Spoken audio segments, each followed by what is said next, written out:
And now, News Channel 10's 24/7 local weather first alert forecast, sponsored by Generator Supercenter of Amarillo.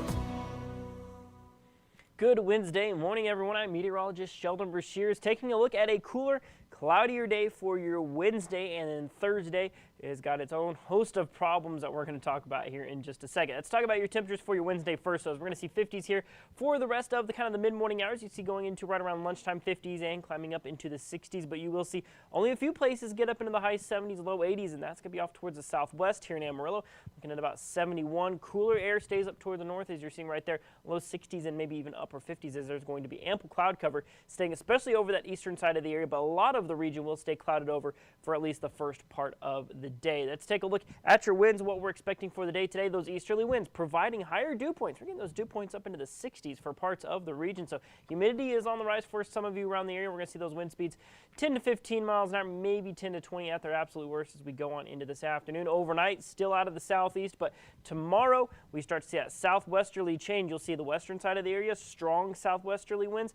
The other parts of the area, you're seeing southerly, southeasterly winds. That is a big time indicator of what's coming next, and that is the possibility of dry line storms for Thursday. That's right, we're still talking about Thursday, and unfortunately we still don't have exactly clear answers about what is going to happen yet. This is about one of the trickiest systems we've had to forecast in quite some time. Low pressure system is going to come through. We're confident of that. The dry line will come into play. We're confident about that as well, and right now it's really looking like the dry line will set up over our area. So typically with a dry line type setup, off towards the east, you see stormy conditions. Off towards the west, you're going to see dry, warm, and windy conditions. That's about the rules of the dry line, but there's still a lot of factors in place that can affect ultimately how things could go. So if you're on the west side of this dry line, we're confident you're going to see a dry, warm, and windy day. We have fire weather watches and warnings in effect, as we're going to get to that here in just a second. But off towards the east, all the ingredients are in place for severe weather to occur, except for one, and that's what we call the cap. We're going to see a layer of cloud cover that tries to build in, and if that cloud cover stays locked in,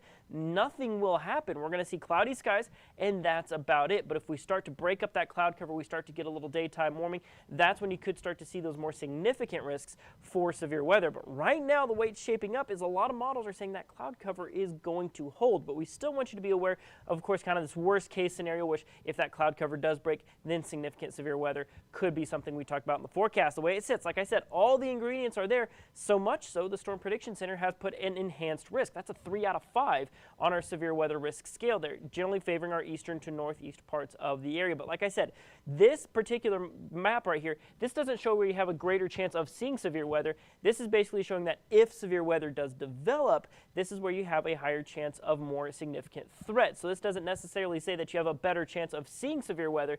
It has a better chance of seeing more significant severe weather should severe weather start. Just want to explain that. But if things do pop up, these are kind of the threats that we are going to be facing. Low flash flooding, strong winds, and large hail look to be kind of the nastiest threats we do face.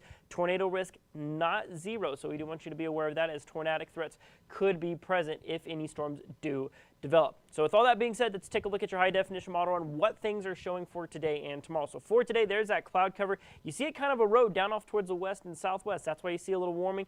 You see kind of that cloud cover stick around. Could see on and off drizzle. We've already seen some here in Amarillo as of this morning, so you might be seeing some light drizzle in parts of the area as you start out your day, and even going throughout this afternoon as well. But really, overall rain showers shouldn't amount to much. But look what happens going into your Thursday. There's your dry line starting to take shape.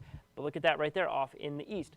Clouded over. That is suggesting that that severe weather threat could be inhibited a little bit. You'll see right there, maybe a little storm pops up around Clarendon, and then it moves on out pretty quickly, and then going into the overnight period, we kind of see this what we call Pacific front, push a line of severe weather for our far southeastern counties, and it's out of here just about as quickly as it pops up. So really, the way it's shaping up right now, very low severe weather risk. But like I said, it's not impossible, so we want you to be aware of it.